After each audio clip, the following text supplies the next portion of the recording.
What's on, ladies and gentlemen? My name's Ross, I like games, and today, as we're getting closer to the release of OP-04, Kingdoms of Conspiracy, Kingdoms of Intrigue, depending on whether you're in Japan or the West, I thought it might be fun to sit down and take a nice look at all of the leaders from that set. It has been properly officially confirmed over on the website and everything that there are going to be exactly 6 leaders in Kingdom of Intrigue, so I thought it might be worth going and having a little bit of a gander at all of them in one place so you can start planning what you want to be playing and what you want to be building when we get this set.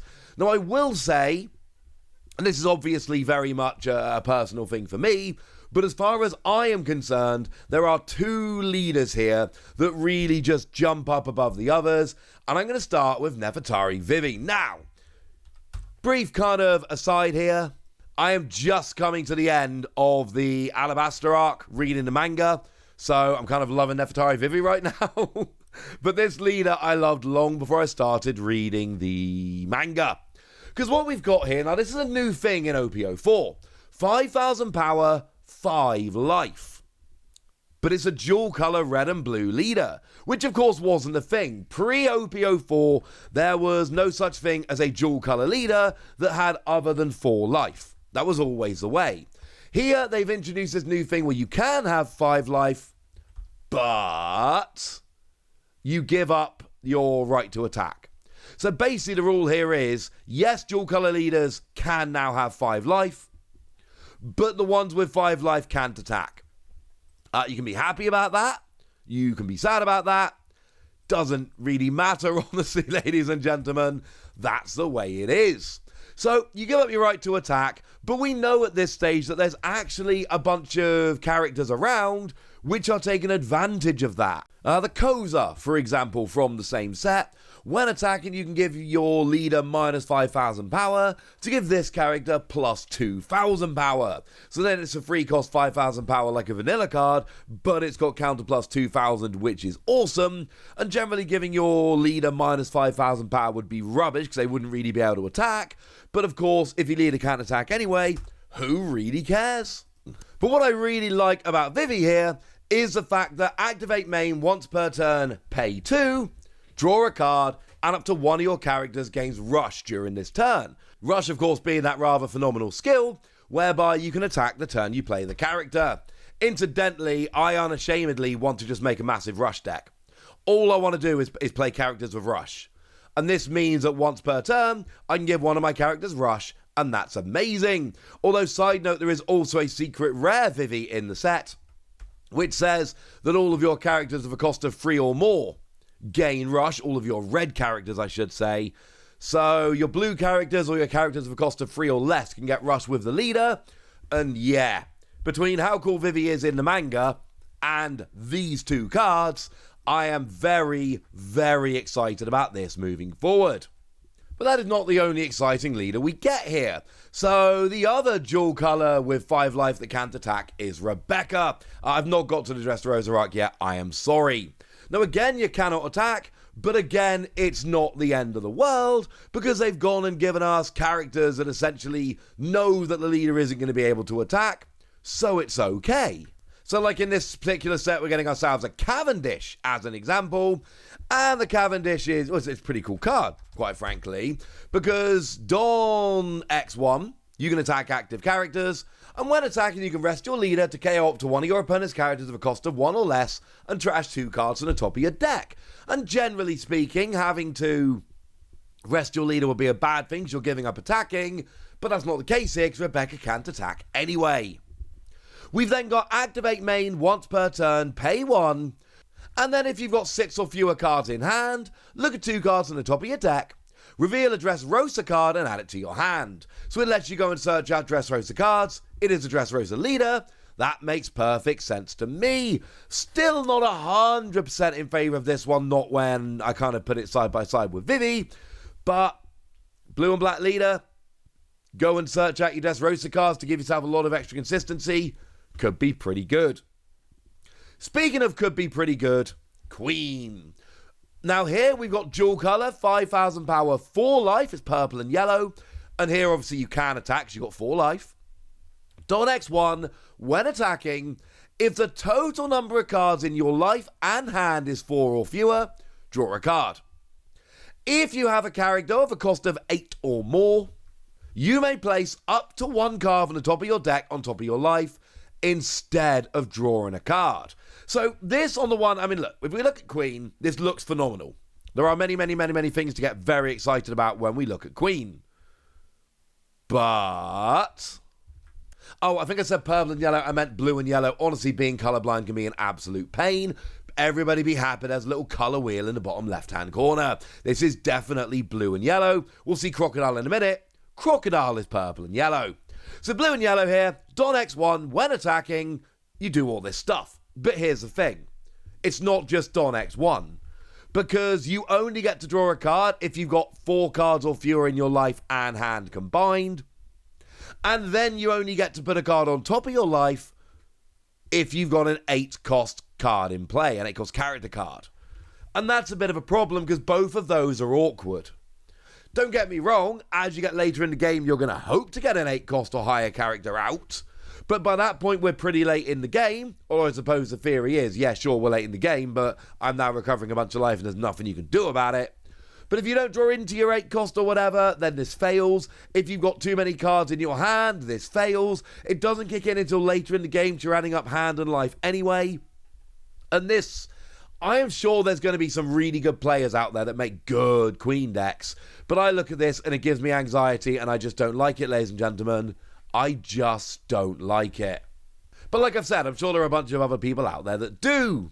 Now, I mentioned Crocodile, so we might as well mention Crocodile here. This is an actual purple-yellow leader, 5,000 power, 4 life. Opponent's turn, once per turn, when you return Don from your field to the Don deck through one of your effects, add 1 Don from your Don deck as active. Basically, if you do a skill that makes you, it's a Don minor skill on your opponent's turn, then you essentially get one of the Don back. Now, there's obviously going to be a whole bunch of support for this, but I kind of like this because it means you can do a bunch of really cool stuff, but then by the same token, you don't always lose all of your Don to do so, and I kind of like this, ladies and gentlemen. I'll be honest with you, I kind of like this. So we could look at something like Yokozuna as an example. It's a blocker, but when your opponent attacks Don -1, return one of your opponent's characters of a cost of 2 or less to its owner's hand. But it's not really Don -1 because Crocodile gives it right back. I'm not going to go through every single possibility here, but basically, bunch of purple cards, make you shuffle Don back. Crocodile gives you at least one of them back, and that's very, very, very cool. We like this. Now, another one we like, which is along similar kind of lines, is Don Quixote de Flamingo. We got a purple and green leader coming in here, although the image we've got is from a magazine scan. I'm hoping we'll get a better one before I upload this video. We'll have to wait and see. But, yeah, it does not look purple to me. And what we've got here is 5,000 power, 4 life, standard dual color leader. At the end of your turn, set up to 2 of your Don cards as active. And this one is really quite simple to see where they're going with it. This is for event cards. Simple as that. It's purple and green, so you've got different options for event cards. But here, you use all of your Don. All of your Don is rested. Nuts, I don't have any Don left. So, during my opponent's turn, I don't have any Don cards to use to then let me play some event cards. Oh, wait, no, I get 2 of them back. Jobs are good, ladies and gentlemen. Jobs are good. So if you want to be playing around with a whole bunch of event cards, might I suggest this one might be a fun one to play around with. And then the final one we've got here is Isho. Now we've got dual color black and green, 5,000 power, 4 life. Don X1, on your turn, give -1 cost to all of your opponent's characters. Now that's the black part of the card talking. Remember, really the thing that black cards try and do in the One Piece TCG is lower the cost of your opponent's characters, and then there's a whole bunch of skills they have that feed off the back of that. They can, as an example, that Cavendish I told you about earlier, that just lets you KO a one-cost character, but it's not really a one-cost character because, of course, you're going to be lowering the cost. This instantly makes it a two-cost you can go after, but then use all the other black cards to multiply it further. At the end of your turn, pay 1, set up to one of your characters of a cost of 5 or less as active. I actually really like this one. I think Vivi is still, with a little bit of hindsight, Vivi is still the leader I'm going to be building around in OP-04, but this is my second favourite leader from the set. I love the idea of getting a 5-cost blocker. Now, it doesn't have to be a 5-cost, but come on. You kind of want to make the most of it here.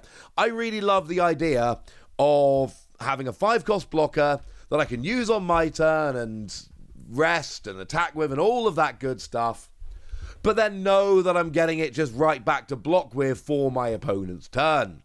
Pay 1, and all of a sudden my 5-cost blocker is just back. Somebody like Trafalgar Law from Romance Dawn, 6,000 power blocker, and I can use it on my turn as an attacker or whatever, but then know I'm getting it back at the end of the turn.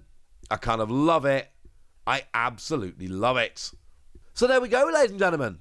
That's what we've got. Those are the 6 leaders we're going to be getting in OP-04. For me, it is really simple. I want to play Vivi. I really want to play Vivi. That might be, for me personally, that might be the most exciting leader we've seen in the game so far. And I don't say that lightly, and I don't say that as an exaggeration. Although it really does bearing in mind here, I am a little bit biased because I love playing aggressive decks, and Rush is pretty much my favourite mechanic. In any game that has Summoning Sickness, Rush is my favourite mechanic, so take it with a pinch of salt, of course. But man, I'm a fan of this. This looks very cool. But now I want to know what you guys think. I want to know what your favourite leaders are. I want to know what you're building around. I want to know anything you want to tell me. So let me know in the comment section, would you? Go nuts! Be nice! And then make sure you like this video, subscribe to this channel, follow me on Twitter at TheWasi. That's where we talk One Piece and a bunch of other card games. And please do consider checking out patreon.com/PTCGradio, where you can support the channel, get some bonus podcasts, join a Discord, all kinds of fun things. But by far the most important thing, as always, look after yourselves till next time, would ya? Thank you very much for watching. My name's Ross, and you've been watching Wasi Plays.